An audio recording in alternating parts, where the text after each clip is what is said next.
My name is Michael Guyad, publisher of the Lead Lag Report. Joining me for the hour, special guest Tracy Shuchart. We're going to be talking about oil, metals, black swans, and anything else that kind of comes naturally here. Tracy, for those who are not familiar with who you are and your background, just set the stage for the audience as far as what you've done and how did you get so interested in the oil markets in particular. Yeah, so I actually started at the Chicago Board of Trade, and I started at a boiler room, to be honest, and kind of worked my way up, selling options on futures. I moved to the floor on CBOT because I had met some people, and one thing led to another, That led me to I managed an energy and materials portfolio for a family office. And then I also am the global energy and materials strategist at Intelligence Quarterly.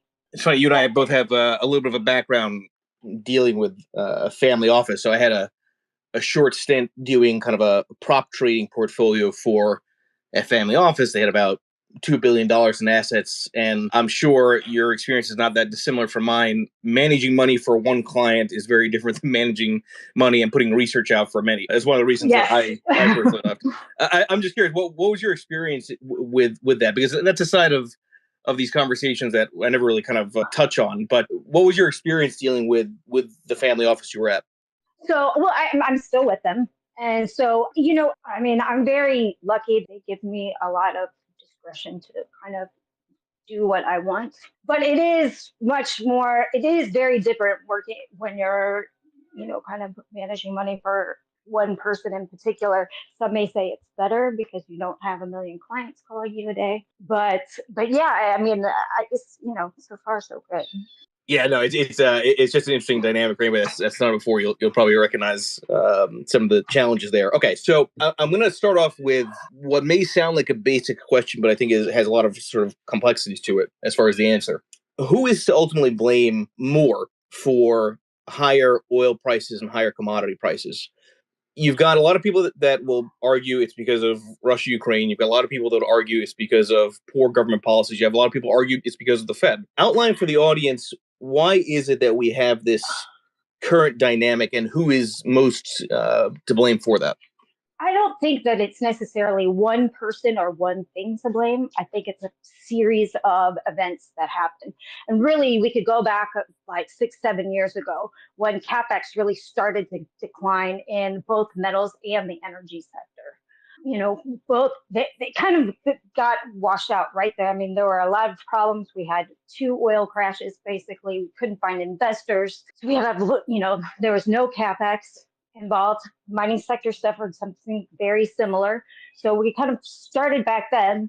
Now, as you move forward, and you could say, back then as well, when I would say the poor energy policy kind of comes into play at that point, right? Because when we started having, 2016 with the Paris Accord, energy transition, we started to see a progressive policy change in Europe in particular, where they weren't addressing the current energy needs and were trying to jump into renewables too quickly when the technology just wasn't caught up. And, and we're now kind of seeing that the U.S. is now kind of following in Europe's footsteps right now, which is, leading to current problems here. So, lastly, I would say, Russia, Ukraine is very new, very fresh. So, I think that's probably, the lowest on the list at this point. If you were going to blame something, I mean, like I said, I think this really started years ago. Let's talk about renewables for a moment, because I've had a lot of different thought leaders in the energy space. Dr. Anas Al-Haji, I've had Alex Epstein, who has a bit of a controversial view on fossil fuels, but I think has a rationale in the way that he's thinking about the idea that we need to effectively double down on fossil fuels. It seems to me that the hope is that we have diversification of energy sources, but people are underestimating how long that will take, to your point, for the technology, for the efficiency to get anywhere really near what we get with petro fuels. Is it your view that the focus on alternative energy needs to continue, but perhaps slow down? Or is it one of those things where maybe we wouldn't be in this crisis if actually there was even more money and more focus on alternative energy? Well, I think that this all should have been happening in parallel instead of trying to just drop fossil fuels and jump in right into renewables, right? Because the technology just hasn't been there. So I think it can be done in parallel, but again, technology is just not there. What we're doing right now is they're trying to double down on intermittent power sources, such as wind and solar, when we know that you can't really have those as your base load. And then, we could turn to nuclear and, look at companies or a country like Germany, who's closing the nuclear plants, right? Which is clean energy, but they don't like it because they don't like, the environmentalists and the nuclear wastewater. But that said, I mean, that technology has been advancing as well. It's just that countries seem to not be pursuing those interests as hard because, well, Western countries, I should say. If we look at the newer projects coming up, they're mostly in, Asia, India, some in Africa. But, we're really not seeing that kind of growth in the West. After Chernobyl, after Fukushima, everybody got scared of nuclear and everybody started shutting down, their nuclear plants. I mean, even if you look at California, which has some of the most aggressive climate change policies in the world, in 2018, they voted to shut down the nuclear power plant, Diablo Canyon, in 2025. And so, look at the problems that they're having right now. So again, I think that it could be done in parallel, but I think we need to look at other resources other than solar and wind, which I think people are concentrating too heavily on right now. Yeah, I mean, In certainly the uranium. meantime, No, go ahead, please. no, yeah, I mean, in the meantime, and I've been saying this for years, natural gas it's clean. It is clean energy. It's clean burning. The only reason you smell natural gas is because they add that rotten egg smell to it, so you can smell leaks. Otherwise, you wouldn't be able to smell it. It's very clean burning. It should have been used as a transition fuel. This was cheap. And abundant. I think that people should have been pursuing that years ago more aggressively. Let's focus on the word abundant for a moment. I had a space a few days ago with Sal Mercogliano, and his whole thing is looking at ports and sort of the logistics in terms of moving things around, right? And his argument is Right. that this sort of supply chain narrative is not really fully accurate because there's plenty of supply of most things. There's just not enough infrastructure to move it around.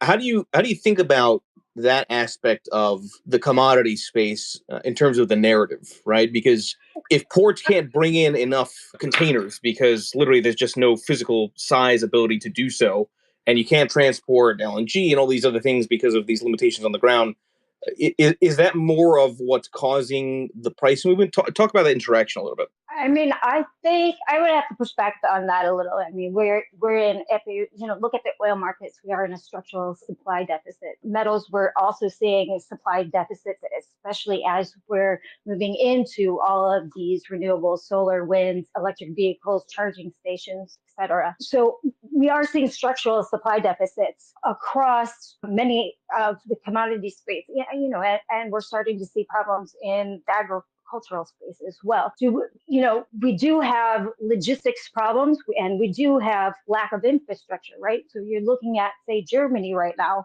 They want to cut off Russian gas, but they can't. So they need to build out LNG storage facilities, and they could have been doing this years ago. So I think it's partly we don't have infrastructure built out correctly. Part supply chain issues, but we definitely have structural deficits in actual supply. Okay, so it's as is the case with most things, right? There's the truth is always somewhere in between, right? As far as a lot of these types of dynamics, you have one camp that is of that mindset. It's more about supply slash infrastructure distribution. You have another camp that basically argues alongside the lines of the Fed that price is high not just because of supply, but maybe more so because of demand post COVID and reopening and all this. In your work, what would you say is more of a contributor to price movement in commodities overall? Is it more supply side or is it more demand side? I think it's more supply side, right? I think at this point, I mean, obviously, COVID threw a ringer in the whole supply chain overall, right? And so that's going to take years to unravel. And now we have, China back on massive lockdowns, which is further exacerbating the supply chain issues. So certainly that is a problem. The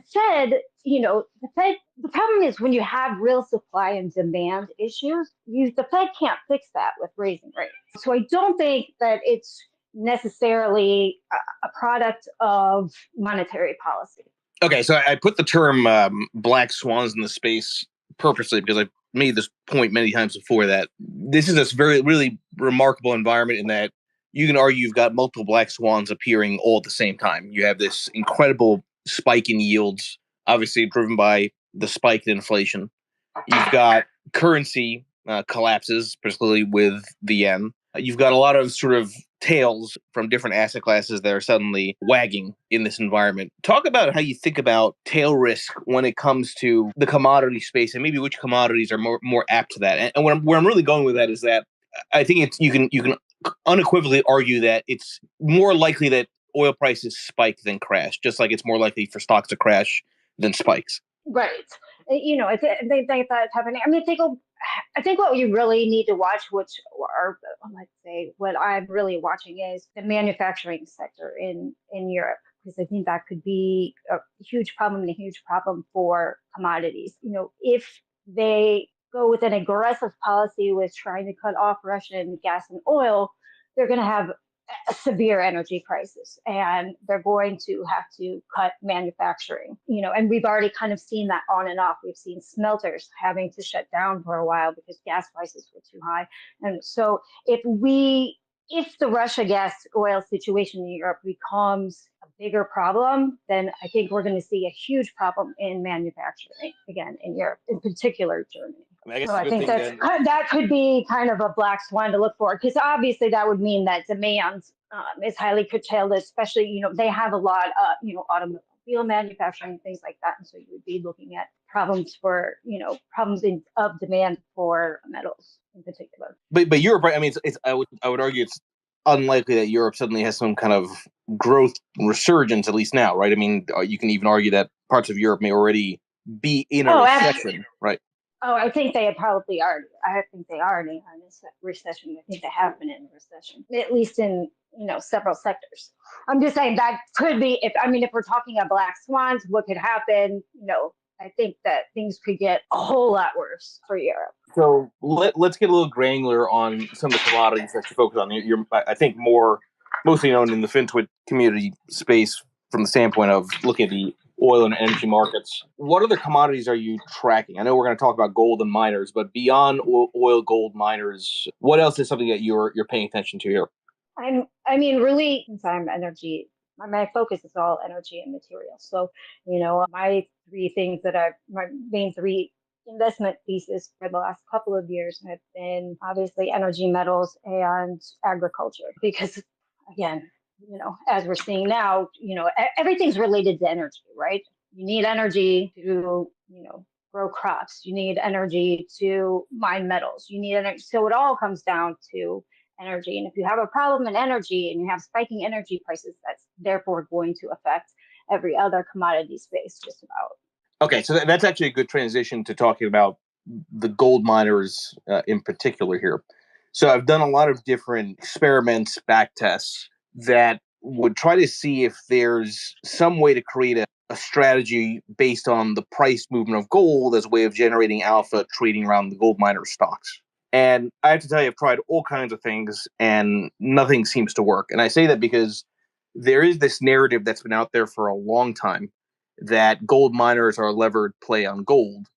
A lot of the studies that I've done on this say that that's not the case, really, because it's really more about oil prices. To your point, and energy is the biggest thing, and everything's related to energy prices. How do you think about investing in miners and in gold miners? That's really what I'm talking about in particular. How do you think about investing in gold miners when you have this unknown exogenous shock potential in oil prices? Because as much as people may be bullish on gold miners, if they're also bullish on oil, it may actually mean that they shouldn't be bullish on gold miners. If you follow my train of thinking there.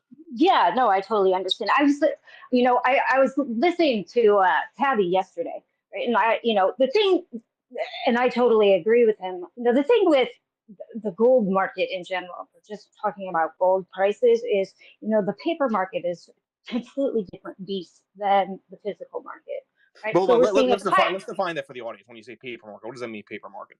so the paper markets is, what you're trading is, gold futures, or, an ETF that is not backed by actual gold. So you're trading IOUs. It means nothing, and then the physical market is obviously if I want to, call up my local gold dealer and I want to buy however many ounces of gold, right? So what you're seeing is a very strong physical market, right?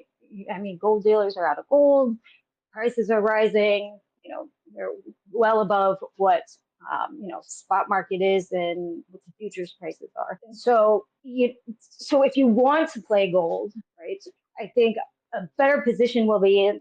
I mean, if you look at gold, hasn't really gone anywhere. If you're looking at the futures market, for instance. So if you want to be in the gold space, I think miners are probably a better space to be. But again, they've gone sideways too. So, I think eventually it'll break out.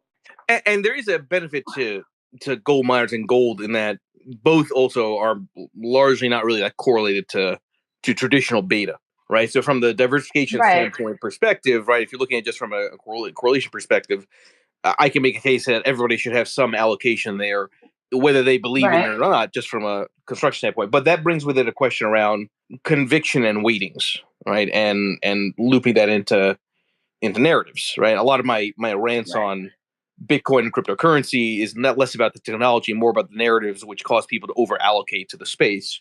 And you'll remember this, as well as I do. When I used to write for MarketWatch many years ago, whenever I would put an article out that would mention anything about gold, the gold bugs were as aggressive as the Bitcoin maxis, right? Back then, Yes. maybe a decade ago, right? And which is always telling, I think, from a sentiment perspective. But I want you to talk through to the audience how do you think they should frame gold and gold miners in a portfolio? I'm using them separately in terms of not just the narrative, but how much to weight conviction in that narrative, especially in this kind of you environment know, where nothing seems to be working. Yeah, I don't want to, I'm not your portfolio manager, so I don't want to, I think it Not really financial depends on, advice. Not financial advice. Right? not financial advice. No, I think it really depends on first your risk tolerance and your age, right? And so if you're 30, your portfolio is going to look very different than if you're 65, right? So I think that, I like to have gold in my portfolio, gold in the family office portfolio. But, I think that, like, I don't want to give financial advice and say how much you should have allocated, because I think that's, like I said, it really depends on your risk tolerance and, kind of your age range. Yeah, and of course the ability to stick to it, right? I mean, that's Right. always something that's never really kind of thought I mean, about and framed. I kind of always say, like, I always feel like, have somebody in your portfolio and, like, forget about it. Like, don't even look at it, right? Because it'll get frustrating. So it's just kind of one of those things that, I like to keep in my portfolio, but I don't obsess over it. Yeah, no, that makes complete sense. Okay, so we'll hit back on gold, silver, and other metals talking a bit. Okay, so Jim Bianco had put out a great tweet a while ago, and I've seen a lot of other studies around this that historically most recessions are preceded by a spike in oil prices. Not every single oil price, of course, leads to a recession, right? It's kind of like A is B, but Sure. B is not necessarily A. Let's talk about the interaction with the economy here, because on the one hand, inflation break-evens tend to be highly correlated to oil price movement, but that movement is nuanced because it depends on if it's a gradual move higher versus a spike, right? I've always Right. argued that spiking inflationary pressures are much more disinflationary because there's not enough time for individuals and companies to respond to those higher input prices. Whereas if it's gradual, that's more of a sort of secular inflationary story. How do you think about the oil Right. price movement here, how it interacts with the economy, and if you think it might mean what it historically has meant that conditions favor some kind of recession? I mean, I think that, I think overall we already are seeing, growth slowing a little bit. The thing that's kind of different right now is, with oil prices, that again, we're having a real supply issue, and we really haven't seen major demand destruction yet. So we're still not at prices where it's really affecting the market that much. Yeah, and it's hard to. It's funny. I keep uh, cursing whenever I see things about Gavin Newsom trying to do some kind of relief around gas prices. You don't have demand destruction now because the government's trying to find ways of propping that demand, right? With Well, right. And then the more stimulus you have, the more it spurs demand, the more that spurs on that problem, right? Which is what these people see. We saw like months ago, particularly in Europe, they're even now talking about Spain's talking about gas caps. And every time, you do that, you're actually exacerbating the problem, right? Because you're either keeping demand where it is or you're increasing demand, right? When you have a supply deficit, and that's again just exacerbating the problem. Yeah, I mean it's funny, right? Because then the argument is that part of the reason for why oil prices are staying sticky on the upside is that there's incompetent thinking by political leaders. If the answer to inflation is more money, Right. then of course it's going to stay elevated. It's nonsensical, but unfortunately, most voters don't really make that connection. And I'm sure that's also a Uh, phenomenon not just in the U.S. but also I would assume Canada and other countries. yeah, I mean, everybody's answer to the problem is to throw more money at it, right? Which is exactly what you don't want to be doing in an inflationary environment. I mean, I think that, something like fusion could, but that's not going to happen. Right. I know a lot of people are, Bill Gates and Bezos are all pouring a lot of money into that, but everybody has for years. So, that's something. But, other than that, which again, let me restate that I think the likelihood of that happening is very, very low. But, looking at all the technologies that we have right now, I don't really see any other viable options except for nuclear, which again is not being is being kind of shunned by the West. So Well, and also not overnight, right? I mean that's the other part of that too. oh, yeah, absolutely. I mean, if we want to start building nuclear reactors again, that's going to take, a long time. But, that's you're going to have to go through government bureaucratic red tape for 15 years before that happens, right? So, no, I mean, I just don't really see a viable option really right now with the current technologies that are being explored. Yes, I absolutely think this time is different, and this time we are facing a very big structural supply deficit again because this has been a growing problem for a number of years. This isn't just something that happened with COVID. COVID just exacerbated the problem with supply chains and whatnot. But again, and I talked about this a little bit at the beginning. We're looking at lack of capex in the mining industry in oil and gas for 7 years now. So this has been an ongoing, growing problem. By the way, oil, and I will say, as long as they don't, you mentioned lettuce powered energy, as long as they don't use lentils, I'm cool with all that. Yeah, I mean, I'm still incredibly bullish copper. I think that with China shutdowns right now, that is putting a drag on base metals in general, not just copper. But if you kind of look at copper, I mean, really, again, another market that's been sideways. We've been between $4 and $5 for the last, over a year now. So I think that, and I think there's obviously uncertainty in the manufacturing industry again in Europe, but you know I think as soon as China opens up again, and they're going to have to soon because the Congress party is this fall, so you can't have the whole country locked down for that. So I do think we'll start seeing it open up, June, July, which is right into high demand season. So I think that we are likely, if they open up, which I think they will, I think that we'll likely see a spike in metals and oils prices this summer because we're going to have a lot of demand coming back into the market rather quickly.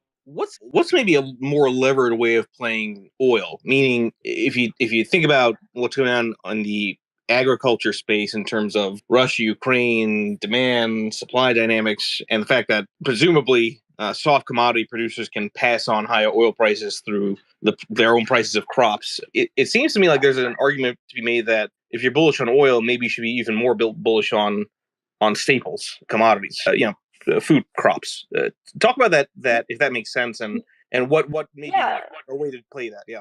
yeah, absolutely. I mean, again, it comes down to everything boils down to energy. So if you have higher energy inputs, then that's going to raise the cost of everything, including crops, right? And so, that's going that, and with the ongoing geopolitical problems with Ukraine and Russia with wheat, and we're also seeing, some countries now kind of enact some protectionist policies where they're limiting exports of crops and things like that. So I think, again, a bunch of things are going to contribute to, higher agricultural prices for the foreseeable future.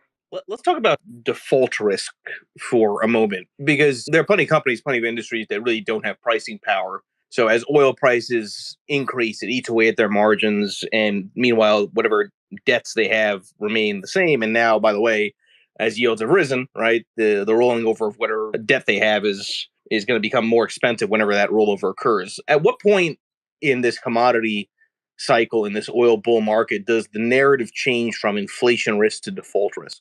So I think you need, not yet. I think you would need to see sustainable high oil prices until something breaks, literally. As horrible as that sounds.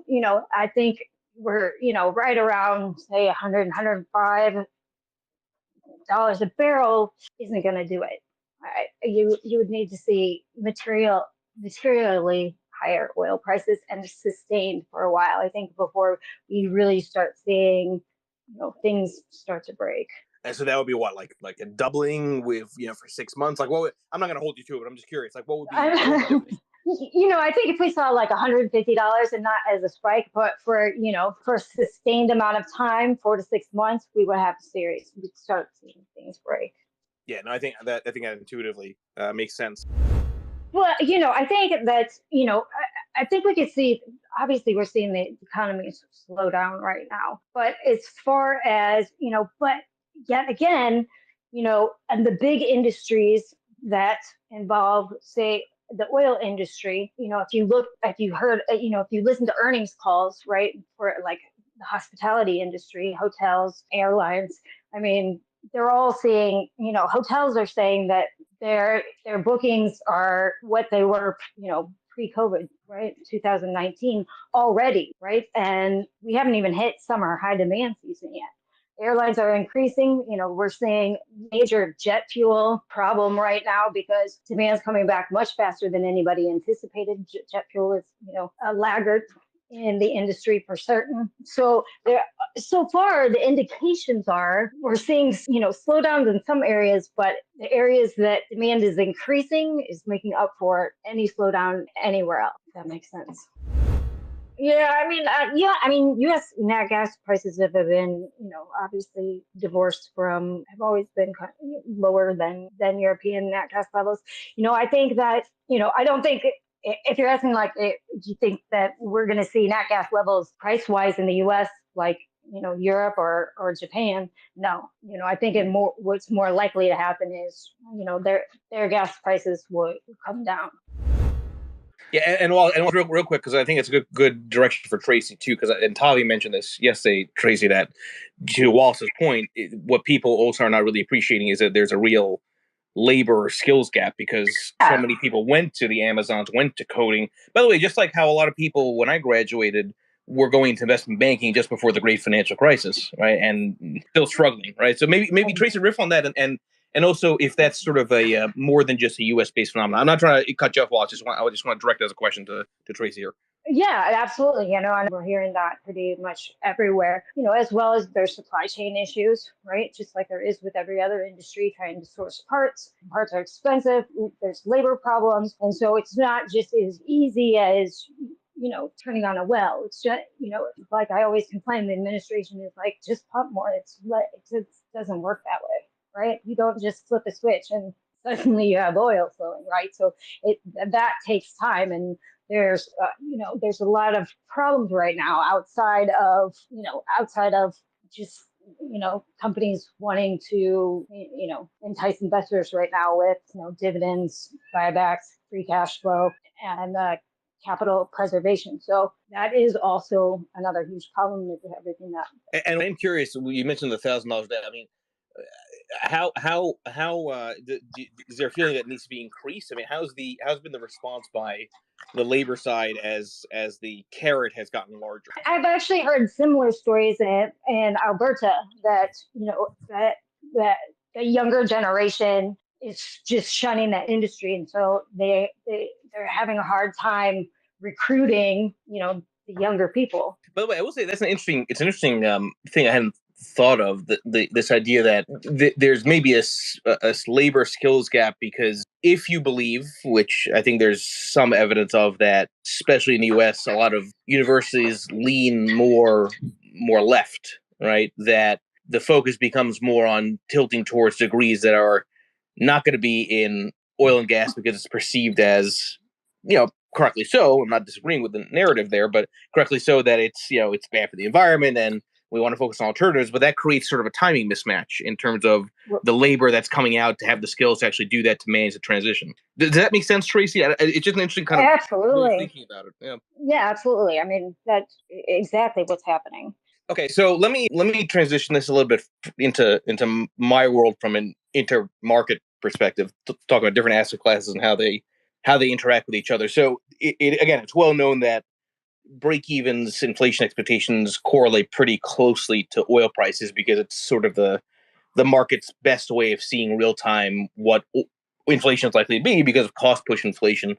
But there's been this really interesting dynamic, and maybe it's just a 1 week phenomenon, maybe not. But even though oil prices are remaining elevated, even with inflation being Right. as elevated as is, right? Right. Right. You know exactly where I'm going with that. So let's talk Yes. about this because yeah, let's go with it because I keep going back to this point that inflationary shocks are inherently disinflationary or deflationary, and it could be that the long end of the treasury curve is now starting to finally respond to that, and that's what risk off really is meant to look like. But talk through that because markets are funny. It's never exactly how you think it's going to play out. Right. I mean, I don't know if that is sort of, again, it hasn't been that long that we're seeing that disconnect, but I don't know if it's that markets are just freaking out because the Fed raised rates and they may raise rates again, and so they automatically think that's disinflationary, and so they're taking that risk off the table. You know what I mean? So I don't know if it's just market participants' perception of what they think is going to happen rather than reacting to what is happening. Yeah, no, it's just If that interesting. makes sense. Yeah, no, it's interesting dynamic, but I will say though that will be consistent with the idea that recessions tend to be preceded by oil spikes because if now yields start dropping, that would actually Right. more argue that you're on the verge, if not already in a recession. It's just interesting from a signaling perspective. Okay, so I'll give you a question I asked Tavi, which I think is to me I think makes a lot of sense, but I want to hear your thoughts on this. So for years prior to this, Wall Street said commodities are not a real asset class. It shouldn't necessarily deserve a place in a portfolio. Now, cynically, as somebody who is in Wall Street like you, they said that because commodities haven't worked for a decade, right? It's Right. like right now that there's momentum. Oh, now it's a great asset class to be in. Okay, so now what's interesting here, I think, is that the availability of options to play oil, to play gold, to play any commodity you can think of is unbelievable, right? You can find any ETF that tracks pretty much anything. Oh. Oh yeah. Right. I wonder if you think that in some ways that actually may be somewhat dangerous. And where I'm going with that is that if indeed supplies are tight across the board, then price is set by the marginal demand. Well, if the marginal demand is retail and institutions now viewing commodities as an asset class, retail chasing momentum, if that's the case, then it seems to me that you could have investors pushing the price of these commodities higher rather than anything else, and that becomes maybe potentially a destabilizing force on society. To talk through that link because I don't know if people really understand how their own actions in chasing momentum may actually have the exact opposite effect of what they want, which is higher prices in terms of what they're actually paying at the grocery at the gas pump. Right. And we have seen that before, right? There's been plenty of examples in history where you've seen commodity prices pushed up, just on Momo chasing, and then that usually ends up in like an elevator down really fast, right? And it just, I mean, we've seen that in the palladium market several times. We've seen that in lumber happens a lot, especially those thinner markets. But yeah, obviously that can happen again, though. I think that we are, and I hate to say commodity super cycle because I kind of hate that term, but we're kind of in a commodity super cycle right now, because I think everything has come together. It's just a perfect storm right now for commodities. And so I don't think, and I still don't see a lot of people in the space pushing that price up at this juncture. Right. I don't think I don't think it's the evil speculators pushing up the oil market. If you look at the supply side part of the equation. Right. Well, So let's go with that that, super cycle thing for a second. I think it's interesting, the super cycle point, because there's clearly an argument made that there has to be a super cycle coming because infrastructure is horrendous globally, right? But just you haven't had any right. political will to resolve that. So talk through that dynamic, because I think that's sort of a longer term thing that no matter what has to be addressed. Right. So, I mean, obviously, over the next 18 to hit, look, if we're going to aggressively pursue, this climate change policy and renewables, which the West seems direly intent on doing, then we are going to need a lot more metals. We're going to need a lot more energy. We don't have it. We don't even have, we need 20 more lithium mines the size of the largest one in the world to get to our 2050 EV goal, right? We don't even have those. There's nobody, there's nothing like that out there. And so these aggressive goals that we set are going to require a lot of materials that we don't have. And then, not to mention, if we want all of these electric vehicles and whatnot, we have aging grids in Europe and the US. We're going to have to tear those down, really, and start over if we really think that, we're going to be able to handle that amount of EV on the grid. I mean, they're already talking, this summer we could see rolling blackouts in places. We can't even handle what we have now, which is nothing, right? And so really our infrastructure needs to be rebuilt from the ground up. It requires a lot more energy, a lot more metals, et cetera, et cetera. So, if governments are intent on these goals, I really don't see any way you could not be bullish commodities at this point. Which, by the way, that also, I've been floating that idea out there too, that there's still another big debt binge coming because of this, right? And which, Yeah. right, and let's talk about that, because I think if we're going to go with that idea, and I do believe that's possible, that would actually, I would argue, is going to keep rates lower, because there's going to be an incentive to have cheap credit to get more extraction of commodities, and you can't really do that if yields are pushing 5, 6, 7%. Right, exactly. I agree. That's why I just, I know that every bank and their mother is trying to outdo each other on how many rate hikes they think that are going to happen. But, I just don't see how that's feasibly possible, in accordance with any of these goals that the West has, and or addressing the issues that need to be addressed immediately as far as infrastructure is concerned. Right, which is interesting as a sort of counter argument that the Fed has to keep on raising rates. You can make an argument in some weird way, which this is going to sound weird, but that actually you should keep rates low so that you can get more infrastructure in place, to get more extraction, to make things more within our borders. And that if it's inflation supply driven, then actually you've got to keep you've got to keep credit cheap enough to actually get Right. more supply. Right, it's almost counterintuitive. Right. Exactly. Okay, so I always like to try to think about counter arguments. So you said it's hard to imagine a scenario or hard to not be bullish on commodities, but there's got to be something, right? Some argument for maybe commodities, at least short intermediate term, having, if not topped out, to slowing down, right? And maybe it's the recession fear narrative that's out there. But what would make you kind of rethink a lot of your thoughts on supply demand dynamics?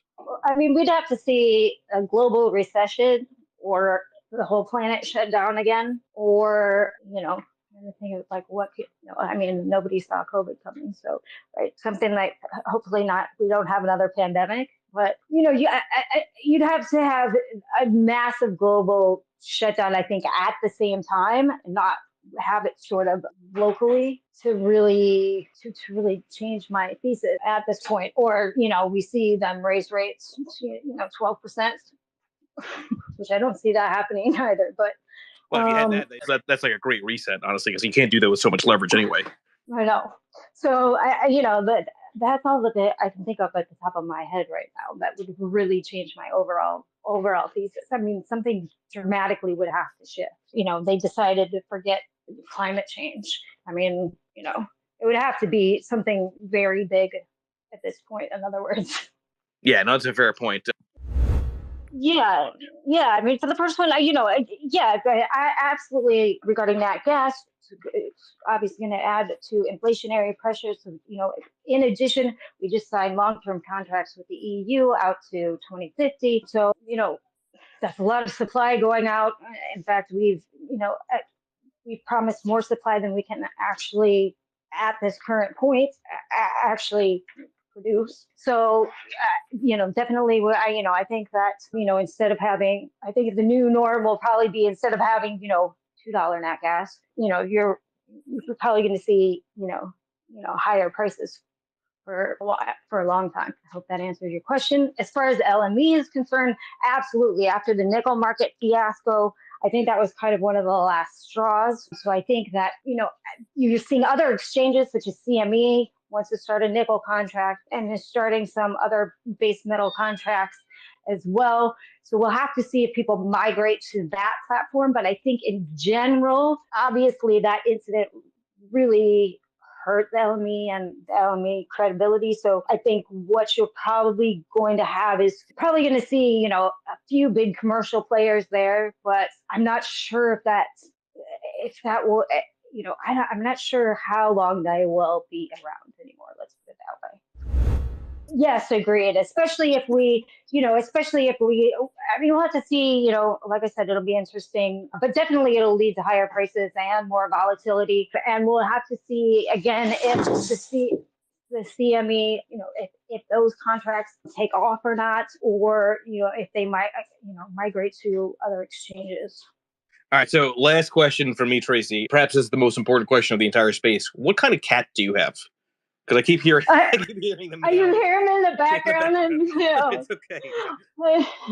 A Tonkinese. It's a Tonkinese. It's only 8 weeks old, so she's got a lot of energy. I don't want to take you away too much longer. So from that, so listen, everybody that's been here again, please make sure you follow Tracy. As you can tell, very knowledgeable in the space and very kind to spend this morning with us for the hour. Tracy, as always, I appreciate the time, the knowledge you imparted to everybody here. And for those that I don't see, it's your loss. So, okay, all good. Thank you, everybody. And thank you, Tracy. I appreciate it.